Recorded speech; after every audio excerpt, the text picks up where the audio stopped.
खलीफा हारून रशीद के दौर में एक बार बहुत सख्त कहत पड़ गया। इस कहत के असरात समरकंद से लेकर बगदाद तक और कोफा से लेकर मराकश तक जाहिर होने लगे। हारून रशीद ने इस कहत से निमटने के लिए तमाम तदबीरें आजमा लें। इसने गले के गोदाम खोल दिए, टैक्स माफ कर दिए, पूरी सल्तनत में सरकारी लंगर खाने कायम कर दिए और तमाम उमरा और ताजरों को मुतासरीन की मदद के लिए मुतहर्रक कर दिया। लेकिन इसके बावजूद अवाम के हालात ठीक न हुए।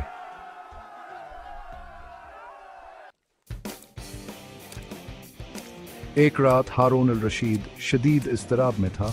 उसे नींद नहीं आ रही थी। टेंशन के इस आलम में उसने अपने वज़ीर-ए-आज़म यहिया बिन खालिद को तलब किया। यहिया बिन खालिद हारून रशीद का इतालिक भी था। उसने बचपन से बादशाह की तरबियत की थी।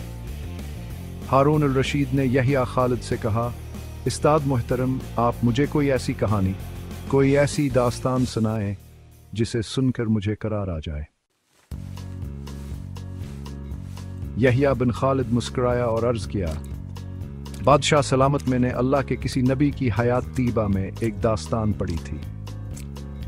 ये दास्तान मुक़द्दर किस्मत और अल्लाह की रज़ा की सबसे बड़ी और शानदार तशरीह है।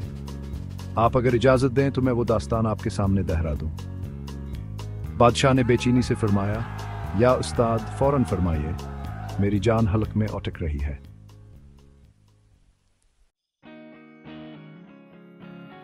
यहिया खालिद ने अर्ज किया, किसी जंगल में एक बंदरिया सफ़र के लिए रवाना होने लगी। उसका एक बच्चा था। वो बच्चे को साथ नहीं ले जा सकती थी। चुनांचा वो शेर के पास गई और इससे अर्ज किया, जनाब, आप जंगल के बादशाह हैं। मैं सफ़र पर रवाना होने लगी हूँ। मेरी ख्वाहिश है आप मेरे बच्चे की हिफाजत अपने ज़िम्मे ले लें। शेर ने हामी भर ली। बंदरिया ने अपना बच्चा शेर के हवाले कर दिया। शेर ने बच्चा अपने कंधे पर बिठा लिया। बंदरिया सफ़र पर रवाना हो गई।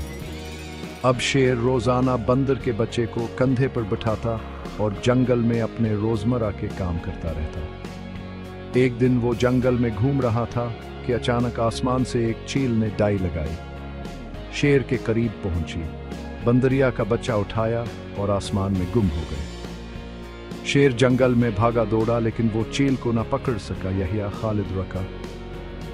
उसने सांस लिया और खलीफा हारून रशीद से अर्ज किया, बादशाह सलामत। चंद दिन बाद बंदरिया वापस आई और शेर से अपने बच्चे का मुतालबा कर दिया।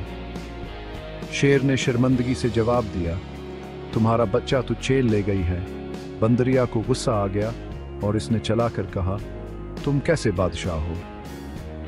तुम एक अमानत की हिफाजत नहीं कर सके।